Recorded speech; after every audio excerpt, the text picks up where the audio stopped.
ಹಾಸನ ಜಿಲ್ಲಾಡಳಿತದ ಕರ್ಮಕಾಂಡ.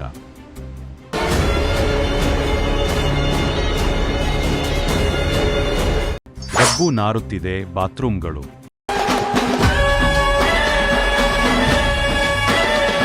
ಹಗಲು ರಾತ್ರಿ ಎನ್ನದೇ ಪ್ರತಿಭಟನೆಯಲ್ಲಿ ಕಲ್ಲುಕುಟುಕರು.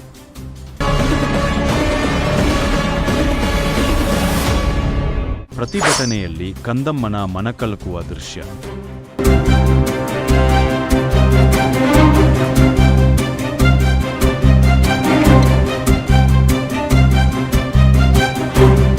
ಬೇರೆಯವ್ರು ಕೆಲಸ ಮಾಡಕ್ಕೆ ಬಿಡ್ತಾ ಇದ್ದಾರೆ, ನಮಗೆ ಕೆಲಸ ಮಾಡಕ್ಕೆ ಬಿಡ್ತಾರೆ. ನಿಜವಾಗ್ಲೂ ನಾವಿನ್ನು ಯಾವ ಸ್ಥಿತಿಯಲ್ಲಿ ಬದುಕ್ತಾ ಇದ್ದೀವಿ ಅನ್ನೋದಕ್ಕೆ ಜ್ವಲಂತ ಉದಾಹರಣೆಯಾಗಿ ಇಲ್ಲಿ ನಾವು ನೋಡ್ತಾ ಇದ್ದೀವಿ. ಇಲ್ಲಿ DC ಆಫೀಸ್ ಮುಂದೆ ಇವತ್ತು 9ನೇ ದಿನ ಈ ಹೆಣ್ಮಕ್ಳಿಗೆ ಶೌಚಾಲಯ ಇಲ್ಲ, ಅಲ್ಲಿ ಬೀಗ ಹಾಕೊಂಡು ಹೋಗ್ತಾರಂತೆ. ಅಲ್ಲೇ ಏನು DC ಆಫೀಸ್ ಕಟ್ಟೆ ಮೇಲೆ ಅಲ್ಲೇ ಮಲಗ್ತಾ ಇದ್ದಾರೆ. ಸೊಳ್ಳೆ ಮಕ್ಕಳು ನೋಡಿ, ಈ ಎಮ್ಮ ನೆನ್ನೆ ಯಾವತ್ತ ಆಪ್ರೇಷನ್ ಸೋಮವಾರ ಆಪ್ರೇಷನ್ ಮಾಡಿಸ್ಕೊಬಂದು ಈಗ ಮತ್ತೆ ಡ್ರೆಸ್ಸಿಂಗ್ ಮಾಡಿಸ್ಕೊಬಂದು ಇಲ್ಲಿ ಮತ್ತೆ ಇಲ್ಲಿ ಬಂದು ಕೂತಿದೆ. ಇದು ಮಗ ಈ ಪಾಪ ಇವಕ್ಕೆ ಏನು ಅರಿತವೆ ಈ ಮಕ್ಕಳು ಗೊತ್ತಿಲ್ಲ ನಮಗೆ. ಇವರಿಗೆ BP ಮತ್ತು ಶುಗರು ಎಲ್ಲ ಆಗಿ ದಿನಕ್ಕೆ 1,000 ರೂಪಾಯಿ ಮಾತ್ರ ಬೇಕು. ಹೆಂಗೆ ಮಾಡ್ತಾರೆ ಇವ್ರ ಜೀವನ? ಮೇಡಮ್, ದಯಮಾಡಿ ಜಿಲ್ಲಾಧಿಕಾರಿಗಳೇ, ನಿಮ್ಮ ಬಗ್ಗೆ ನಮಗೆ ಅಪಾರವಾದ ಗೌರವವಿದೆ. ಆಯಿತು, ನೀವು ತನಿಖೆ ಮಾಡಿ ಎಲ್ಲನೂ ಮಾಡಿ, ಆದರೆ ಬೀದಿಲಿ ಇವರೆಲ್ಲ ಕೂರಿಸ್ಬಿಟ್ಟು ನೀವು ಬರ್ತೀರಾ, ಬಂದಾಗ ಎಲ್ಲಿ ಮತ್ತೆ ಬರ್ತಾರೆ ಅಂತ ಏನೋ ಕೇಳ್ತಾರೆ ಅಂತ ಹೇಳ್ಬಿಟ್ಟು ನಿಮ್ಮ ಪಾಡಿ ನೀವು ಹೋಗ್ತೀರಾ. ನೀವು ನಮ್ಮ ಜಿಲ್ಲಾಧಿಕಾರಿ ಮೇಡಮ್, ನೀವು ದಯಮಾಡಿ ಬಡವ್ರ ಮೇಲೆ ಒಂದು ರಿಕ್ವೆಸ್ಟ್ ಮಾಡಿ ಅವರಿಗೆ, ದಯಮಾಡಿ. ಇವ್ರು ಬೇರೆಯವರಲ್ಲ, ಕಟ್ಟ ಕಡೆಯ ಜನ. ಇವ್ರಿಗೆ ರಿಕ್ವೆಸ್ಟ್ ಮಾಡಿ ನೀವೇನೇ, ಇಲ್ಲೆಲ್ಲ ಬೇಡ ನಾನು ನಿಮಗೆ ನ್ಯಾಯ ಕೊಡ್ತೀನಿ ಅಂತ ಹೇಳಿ. ಹಿಂದೆ ಒಂದು ಸಲ ಬಂದಾಗಲೂ ಕೂಡ ನೀವೇ ಹೇಳಿದ್ರಿ, ಮಕ್ಕಳನ್ನೆಲ್ಲ ಕರೆಕ್ಟಾಗಿ ಅವ್ರಿಗೆ ಆರೋಗ್ಯ ತಪಾಸಣೆ ಮಾಡಿಸಿ ಅಂತ ಎಲ್ಲ ಹೇಳಿದ್ರಿ. ಆದರೆ ಮಾಡಿದ್ದೇನು? ಆಯಿತು, ಅವತ್ತಿಂದ ಆಯಿತು. ಇವತ್ತು ಬಂದು ನಿಮ್ಮ ಎದುರಿಗೆ, ನಿಮ್ಮ ಚೇಂಬರ್ ಎದುರಿಗೆ ಮಲ್ಕೊಂಡಿದ್ದಾರೆ. ದಿನ ರಾತ್ರಿ ಆದರೆ ಎಲ್ಲಿ ಜೀವ ಹೋಗುತ್ತೋ ಏನು ಬರುತ್ತೋ ಅಂತ ಗೊತ್ತಿಲ್ಲ, ಯಾವಾಗ ಯಾರ್ಯಾರಿಗೆ ಏನಾಗುತ್ತೋ ಅಂತಲೂ ಗೊತ್ತಿಲ್ಲ. ದಯಮಾಡಿ ಮೇಡಮ್, ನಿಮ್ಮ ಕೈ ಮುಗಿದು ಕೇಳ್ಕೊತೀವಿ, ಈ ಸಮುದಾಯಕ್ಕೆ ದಯಮಾಡಿ ನ್ಯಾಯ ಕೊಡಿಸಿ. ಕೊನೆ ಪಕ್ಷ ಇಷ್ಟು ದಿವಸದೊಳಗೆ ನಾನು ಮಾಡಿಸ್ತೀನಿ ಅಂತ ಹೇಳಿ ಒಂದು ನೀವು ಹೇಳಾರು ಹೋದರೆ ಅವರು ನೆಮ್ಮದಿಯಿಂದ ಹೋಗಿ ಊರಲ್ಲಿ ಒಂದಿಷ್ಟು ಕಷ್ಟಗಳು ಸಾಲಗಳು ಎಲ್ಲ ಮಾಡ್ಕೊಂಡಿದ್ದಾರೆ. ನಿಜವಾಗ್ಲೂ ನಮಗೆಲ್ಲ ಇದು ನೋಡಿ, ಈ ಥರ ನೋಡಿ ರಾತ್ರಿ ಹೊತ್ತು ಹಿಂಗೆ ಮಲಗಿರ್ತಾರೆ. ಹೆಚ್ಚು ಕಡಿಮೆ ಜೀವ ಹೋದ್ಮೇಲೆ ಏನು ಮಾಡೋಕ್ಕಾಗಲ್ಲ ಮೇಡಮ್. ದಯಮಾಡಿ ಯಾರು ಇವರೆಲ್ಲ ತುಂಬ ಜನ ಅಸ್ವಸ್ಥರಾಗಿದ್ದಾರೆ. ಇಲ್ಲಿ ಇರಲೇಬೇಕು, ನಮಗೆ ನ್ಯಾಯ ಪಡಿಲೇಬೇಕು ಅನ್ನೋ ದೃಷ್ಟಿಕೋನದಲ್ಲಿ ಇವರೆಲ್ಲರೂ ಕೂತಿದ್ದಾರೆ. ಯಾರು ಹೇಳೋರಿಲ್ಲ ಕೇಳೋರಿಲ್ಲ, ಎಲ್ಲ ಉಳ್ಳವರ ಪರವಾಗಿದ್ದಾರೆ. ದಯಮಾಡಿ ನೀವು ಈ ವಿಚಾರದಲ್ಲಿ ಕಠಿಣವಾದ ಒಂದು ನಿರ್ಧಾರ ತಗೊಳ್ಳಿ ಮೇಡಮ್. ಇಡೀ ಜಿಲ್ಲೆಯ ಜನತೆ ನಿಮ್ಮ ಜೊತೆಗಿದೆ. ಕಾರಣ ಇಷ್ಟೇ, ನಾವು ಯಾರು ಶ್ರೀಮಂತರ ಪರ ಬಂದಿಲ್ಲ, ದುಡ್ಡಿರೋರ ಪರ ಬಂದಿಲ್ಲ. ಇವರ ಒಬ್ಬೊಬ್ಬರು ಕಣ್ಣೀರು ನಿಜವಾಗ್ಲೂ ಭಾಳ ಬೇಜಾರಾಗುತ್ತೆ. ಅಷ್ಟು ಕಣ್ಣೀರಾಗ್ತಾಯಿದ್ದಾರೆ ನೋಡಿ. ಇವ್ರಿಗೆ ಸುಮಾರು 1,000 ರೂಪಾಯಿ ದುಡಿಬೇಕು ಅವರು, ಬರೀ ಮಾತ್ರೆಗಾಗಿ. ಯಾರು ತಂದು ಕೊಡ್ತಾರೆ? ನೀವೇ ಹೇಳಿ ಕಳಿಸಿದ್ದು, ನಾನಿದ್ದೀನಿ, ನೀವು ಯಾರು ತಲೆ ಕೆಡಿಸ್ಕೋಬೇಡಿ ಅಂತ ಹೇಳಿ ಕಳಿಸಿದ್ರಿ. ದಯಮಾಡಿ ಮೇಡಮ್, ನಿಮ್ಮ ಬೇರೆ ಎಲ್ಲ ಕೆಲಸಗಳು ನೀವು ಒಳ್ಳೆ ಕೆಲಸ ಮಾಡ್ತಾಯಿದ್ದೀರಾ, ಆದರೆ ನಿಮ್ಮಂತೆ ಇರ್ತಕ್ಕಂಥ ಹೆಣ್ಮಕ್ಳು ಇವರು. ಅದೇ ಹೋಗಿ ಅಟ್ಲೀಸ್ಟ್ ಒಂದು ಪ್ರೀತಿಯಿಂದ ಒಂದು ಮಾತಾಡ್ಸೋದ್ರೆ ಏನು ಮೇಡಮ್, ನಿಮಗೆ ಕಳ್ಕೊಳ್ಳೋದು ಏನಿಲ್ಲ ಮೇಡಮ್. ನೀವು ದಯಮಾಡಿ ಜಿಲ್ಲಾಧಿಕಾರಿಗಳೇ, ನಾವು ಭಾಳ ಪ್ರೀತಿಯಿಂದ ವಿಶ್ವಾಸದಿಂದ ನಿಮ್ಮ ಮೇಲಿನ ಭರವಸೆಯಿಂದ ನಾವು ಇಷ್ಟು ಮಾತಾಡ್ತಾ ಇದ್ದೀವಿ. ನಿಮ್ಮ ಕೈ ಮುಗಿತೀನಿ, ಇವರಿಗೆ ನ್ಯಾಯ ಕೊಡಿಸಿ. ಕೊನೆ ಪಕ್ಷ ಇಲ್ಲಿಂದ ಬೇರೆ ಕಡೆ ಒಂದು ಕಡೆ ಸ್ಥಳಾಂತರ ಮಾಡಿಸಿ, ಎಲ್ಲರೂ ಕೂತ್ಕೊಳ್ಳಬೇಕಾರೆ ಇದ್ದೋಗ್ಲಿ ಒಂದಷ್ಟು ದಿನ. ಇಲ್ಲಿ ನೋಡೋಕ್ಕಾಗಲ್ಲ. DC ಆಫೀಸ್ ಅಂದರೆ ಅದನ್ನು ನಮಗೆ ನ್ಯಾಯ ಕೊಡೋ ಸ್ಥಳ ಅಂತ ಹೇಳ್ಬಿಟ್ಟು ಎಲ್ಲರೂ ಕೂಡ ಭಾವಿಸ್ತಾರೆ. ಅದಕ್ಕಾಗಿ ಇಲ್ಲಿ ಬಂದು ಕೂತಿದ್ದಾರೆ. ಅಲ್ಲಿ ನೋಡಿ, ಅವರೆಲ್ಲ ಎಲ್ಲಿ ದಿನ ಬಟ್ಟೆ ಚೇಂಜ್ ಮಾಡಬೇಕು. ಹೆಣ್ಮಕ್ಳು ಎಲ್ಲಿಗೆ ಹೋಗ್ತಾರೆ? ಅವ್ರ ಸಮಸ್ಯೆಗಳು ಯಾಕೆ ಅರ್ಥ ಆಗ್ತಿಲ್ಲ. ಇಲ್ಲಿ ಯಾರ್ಯಾರೋ ಒಂದಷ್ಟು ಮಹಿಳಾ ದೌರ್ಜನ್ಯ ವಿರೋಧಿ ಒಕ್ಕೂಟ ಅಂತೆಲ್ಲ ಮಾಡಿದ್ರಪ್ಪ. ಇಲ್ಲಿ ಬಂದರೆ ಒಂದು ಹೆಣ್ಮಕ್ಳು ಇಲ್ಲ. ಇಲ್ಲಿ ಬೇರೆಯವರು ಕೇಳೋರೇ ದಿಕ್ಕಿಲ್ಲ ಈ ಹೆಣ್ಮಕ್ಳನ್ನ. ಯಾಕೆ ಈ ಬಡ ಮಹಿಳೆಯರು, ಬಡವರು, ಕಾರ್ಮಿಕರು ನಿಮಗೆ ಮಹಿಳೆ ಥರ ಕಾಣಲ್ವಾ ಈ ಮಕ್ಕಳುಗಳೆಲ್ಲವ?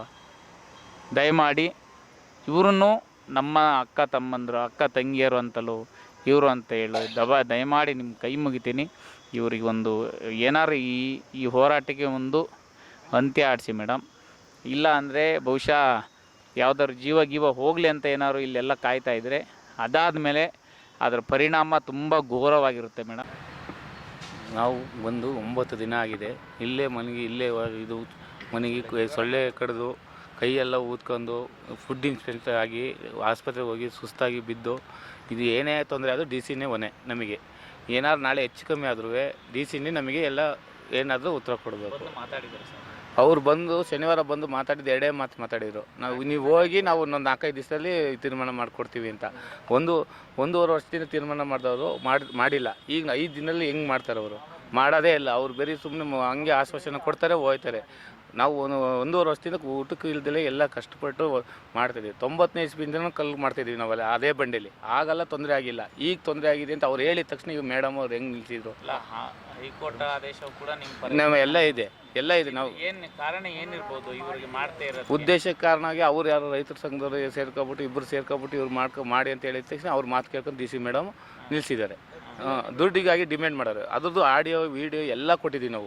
ನಿಮಗೆ ಡಿಮ್ಯಾಂಡ್ ಮಾಡಿದ್ದಾರೆ. ಅದ್ರದ್ದು ಅವ್ರ ಊರಲ್ಲೂ 4 ಜನ, ಅವರು ಅರ್ಜುನ, ಲಿಖಿತ, ಗುಣವತಿ ಅವರೆಲ್ಲ ಮಾಡಿದ್ದಾರೆ. ಅವರು ಆಡಿಯೋದ ರೆಕಾರ್ಡು ಎಲ್ಲ ಕೊಟ್ಟಿದ್ದೀವಿ ನಾವು. ಅದನ್ನೆಲ್ಲ ಮಾಡಿ ಇದು ಮಾಡಿದ್ದೀವಿ. ಏನು ದುಡ್ಡು ಕೊಡಿ ಅಂತ?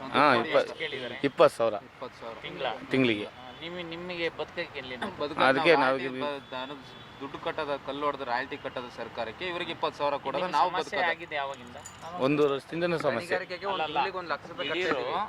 ನಿಮ್ದು ಗಣಿಗಾರಿಕೆ ವರ್ಷ ಇದು ಮಾಡ್ಕೋತಾರಲ್ಲ, ನಿಮಗೆ ಈ ನಿಜವಾಗ್ಲೂ ಸಮಸ್ಯೆ ನಿಮ್ಗೆ ಕೆಲಸ ಮಾಡಬೇಡಿ ಅಂತ ಕಳಿಸಿದ್ಯಾರು? ಯಾವತ್ತಿನ ಸಮಸ್ಯೆ ಶುರು? ಈ 1 ವರ್ಷದಿಂದ ಸಮಸ್ಯೆ ಫುಲ್ ಸಮಸ್ಯೆ ಮಾಡಿದ್ದಾರೆ. 1 ವರ್ಷದಿಂದ ನಾನು ನೋಡ್ತಾ ಇದ್ದೀನಿ. ಈಗ ನಾನು ಹೇಳ್ತಿರೋದು ಹಂಗಲ್ಲ. ಇದಕ್ಕೆ ಮುಖ್ಯ ಕಾರಣ ಏನಿರ್ಬೋದು? ಕಾರಣ ಅದೇ ದುಡ್ಡಿಗೆ ಡಿಮ್ಯಾಂಡ್ ಮಾಡ್ಕೊಂಡು ದುಡ್ಡು ತಗೋತಿದ್ರ? ತಗೊಂಡಿಲ್ಲ. ನಮ್ದು ತಗೊಂತಿಲ್ಲ. ಅದೇನು ಕಷ್ಟಪಟ್ಟು ಇದು ಮಾಡ್ತಿದ್ದಾರೆ. ಅವರು ದೇವಸ್ಥಾನಕ್ಕೆ ಅಂತ 2.5 ಲಕ್ಷ ದುಡ್ಡು ಇಸ್ಕೊಂಡವ್ರೆ ನಮ್ಮ ಹತ್ರ. ನಾವು ಕೊಟ್ಟಿದ್ದೀವಿ. ಯಾರು? ಊರವ್ರಿಗೆ. ಊರು ಹೊಸಮಠ ಊರವರು ಒಗ್ಗಟ್ಟಾಗಿ ಅವ್ರು ಬಂದು ಇಸ್ಕೊಂಡು ಹೋಗಿದ್ದಾರೆ ನಮ್ಮ ಹತ್ರ. 2 ಲಕ್ಷ ಒಂದ್ಸತಿ ಕೊಟ್ಟಿದ್ದೀವಿ. ದೇವಸ್ಥಾನಕ್ಕೆ ಓಪನಿಗೆ ಅಂತ 50,000 ಕೊಟ್ಟಿದ್ದೀವಿ.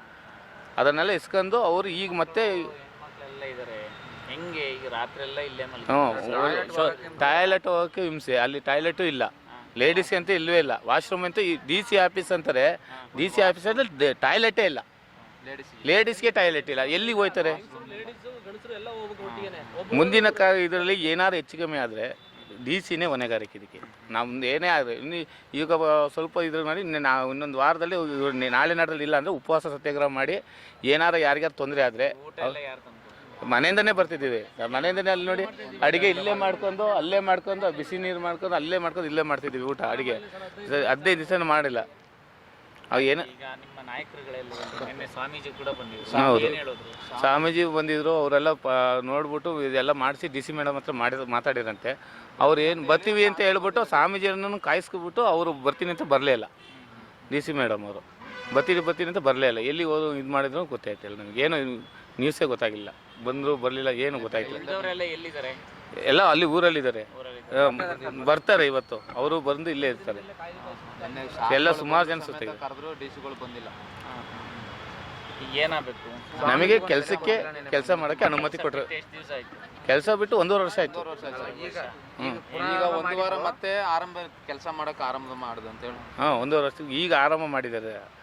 ಒಂದು 15 ದಿನದಲ್ಲಿ ಇವರೇ ಲೆಟ್ರ್ ಕೊಟ್ಟವ್ರೆ. ಯಾರೋ ಶ್ರೀನಿವಾಸ್ ಸರ್ DMG ಅವರು ಕೊಟ್ಟುಬಿಟ್ಟು 1 ವಾರದಲ್ಲಿ ಕೆಲಸ ಮಾಡಿ ಅಂತ ಹೇಳಿ. ಅಲ್ಲ, ಅವ್ರದ್ದು ನಿಲ್ಲಿಸ್ಬೇಕಲ್ಲ ಈಗ. ಅದನ್ನು ಅವರು ಪಕ್ಕದಲ್ಲಿ ನಿಲ್ಲ ಜಾಗ ಅದು ನವಲಹಳ್ಳಿ ಬಂಡೆಯಲ್ಲಿ ಆನ ನಿಲ್ಲ ಜಾಗ, ಬಳ್ಳಾರ್ಕೊಪ್ಪಳ ಬಂಡೆ ಆನ ನಿಲ್ಲ ಜಾಗ. ಅಲ್ಲೆಲ್ಲ ತೊಂದರೆ ಇಲ್ವಂತೆ. ಈಗ ನಾವು ಮಾಡ್ತಾ ಇರೋದು ಆನೆ ನಿಲ್ಲಲ್ಲ, ಎಂಥದ್ದು ಇಲ್ಲ. ಒಂದು ಸಿಲಿಬೆ ತಂದು ಈಗ ಹಾಕಾಬಿಟ್ಟವ್ರೆ. ಅದು ತೊಂದರೆ ಆಗ್ತಿದೆ ಅವರಿಗೆ. ಅಯ್ಯೋ ನೀನು ಹೇಳಲ್ಲ. ಆನೆ ಶಾರ್ಪ್ ಶೂಟ್ ಫಾರೆಸ್ಟ್ ಆಫೀಸ್ ವೆಂಕಟೇಶನ್ನ ಆನೆ ಸಾಯಿಸಿದ ಜಾಗದಲ್ಲಿ ಕೆಲಸ ಕೊಟ್ಟಿದ್ದಾರೆ. ನಮ್ದು ಏನು ಪ್ರಾಬ್ಲಮ್ ಇಲ್ಲದ ಜಾಗದಲ್ಲಿ ನಿಲ್ಲಿಸಿದ್ದಾರೆ ಆನೆ ಬರುತ್ತೆ ಅಂತ. ಅಲ್ಲಿ ತನಿಖೆ ಮಾಡಲಿ, ನಮ್ಮದು ತನಿಖೆ ಮಾಡಲಿ, ಎಲ್ಲರೂ ತನಿಖೆ ಮಾಡ್ಕೊಬರಲಿ. ನಮ್ಮ ತನಿಖೆ ಮಾಡಿ 1 ವರ್ಷದಿಂದ ತನಿಖೆ ಮಾಡಿ ಈಗೆಲ್ಲ ರಿಪೋರ್ಟ್ ಕರೆಕ್ಟಾಗಿ ಬಂದಿದೆ ಅಂತ ಹೇಳಿ ನಮಗೆ ಪರ್ಮಿಷನ್ 1 ತಿಂಗಳಲ್ಲಿ ಕೊಟ್ಟಿದ್ದಾರೆ. ಕೊಟ್ಟು 1 ವಾರ ಕೆಲಸ ಮಾಡಿದ ತಕ್ಷಣ ಅವ್ರು ಬಂದು ಸ್ಟ್ರೈಕ್ ಮಾಡಿದ್ದಾರೆ ಅಂದ್ಬಿಟ್ಟು ಮತ್ತೆ ತನಿಖೆ ಮಾಡಬೇಕು ಅಂದರೆ ಇಷ್ಟು ವರ್ಷ ತನಿಖೆ ಮಾಡಿಲ್ವಾ? ಈಗ ಅವರಿಗೂ ರೈತ ಸಂಘಕ್ಕೆ ಏನು ಸಂಬಂಧ? ರೈತ ಸಂಘ ಅಂದರೆ ಅದು ನಮ್ಗೆ ಗೊತ್ತಿಲ್ಲ ಸರ್. ಈಗ ನಮಗೆ ಅದೆಲ್ಲ ಗೊತ್ತಿಲ್ಲ. ದುಡ್ಡು ಇಸ್ಕೊಂಡಿದ್ದೀರಾ ಬಿಟ್ಟಿದ್ದೀರಾ ನಮ್ಗೆ ಗೊತ್ತಿಲ್ಲ. ನಮಗೆ ಬೇಕಾಗಿದ್ದೇನೆ ಗೊತ್ತಾ? ಅವ್ರು ಬಂಡೆ ನಿಲ್ಲಿಸ್ಬೇಕು.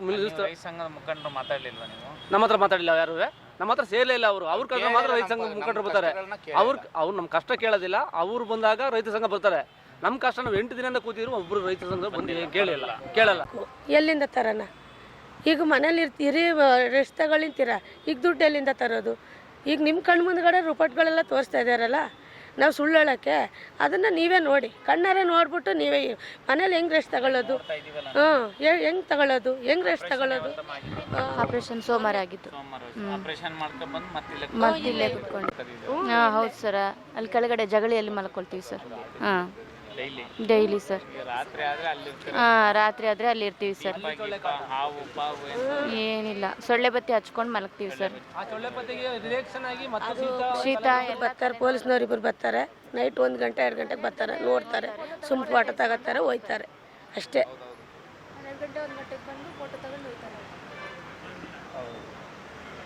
ವಾಶ್ರೂಮ್ ಇದೆ, ಶೌಚಾಲಯ ತುಂಬ ಅಂದರೆ ತುಂಬ ಗಬ್ಬು ಹೊಡಿತಾ ಇದೆ. ಒಂದ್ರಲ್ಲಿ ನೀರು ಬರುತ್ತೆ, ಒಂದ್ರಲ್ಲಿ ನೀರು ಬರಲ್ಲ, ಸ್ವಲ್ಪ ಕ್ಲೀನ್ ಅನ್ನೋದೇ ಇಲ್ಲ. ಆ ವಾಶ್ರೂಮ್ಗೆ ನಮ್ಮನ್ನು ಬಿಡಬೇಡಿ ಹೋಗಬೇಡಿ ಅಂತಾರೆ. ನಾವು ಅಲ್ಲಿ ಗಂಡಸರು ವಾಶ್ರೂಮ್ಗೆ ಹೋಗ್ತಿದ್ದೀವಿ ಸರ್. ಎಷ್ಟು ದಿನ 8 ದಿವಸ ಆಯಿತು ಸರ್. 8 ದಿವಸದಿಂದ ಗಂಡಸರು ವಾಶ್ರೂಮ್ಗೆ ಹೋಗ್ತಾ ಇದ್ದೀವಿ. ಆ ಗಂಡಸರು ಬಂದರೆ ನಾವು ಹೊರಗಡೆ ನಿಂತ್ಕೋತೀವಿ, ಅವ್ರು ಹೋಗಿ ಬರೋ ಗಂಟೆ ನಾವು ಹೊರಗಡೆ ನಿಂತ್ಕೋತೀವಿ, ಇಲ್ಲ ಅವ್ರು ಹೋಗಿ ಬರೋ ಗಂಟೆ ನಾವು ಹೊರಗಡೆ ನಿಂತ್ಕೋತೀವಿ. ಹಂಗೆ ಆಗ್ತಾಯಿದೆ ಸರ್. ತುಂಬ ಅಂದರೆ ತುಂಬ ಗಲೀಜಿದೆ ಸರ್. ಅಲ್ಲಿ ಕ್ಲೀನ್ ಇಲ್ಲ, ನೀರಿಲ್ಲ, ಹೆಣ್ಮಕ್ಳಿಲ್ಲ ಅಂತಾನೆ ಏನೂ ಇಲ್ಲ ಸರ್. ನಾವು 8 ದಿವಸದಿಂದನೂ ಗಂಡಸರು ವಾಶ್ರೂಮ್ಗೆ ಬರ್ತಾ ಇರೋದು ಸರ್. ಆಫೀಸಲ್ಲೇ ಈ ಥರದ್ದು ಹಣ ಇದಾವೆ. ಅದ್ಯಾರು ಇನ್ನೊಬ್ರು ಬಂದಿದ್ರು, ಅವ್ರಿಗೂ ಹೇಳಿದ್ದು, ಅವ್ರು ಹೇಳಿದ್ದಕ್ಕೇನು ಏನು ಮಾತಾಡಿಲ್ಲ.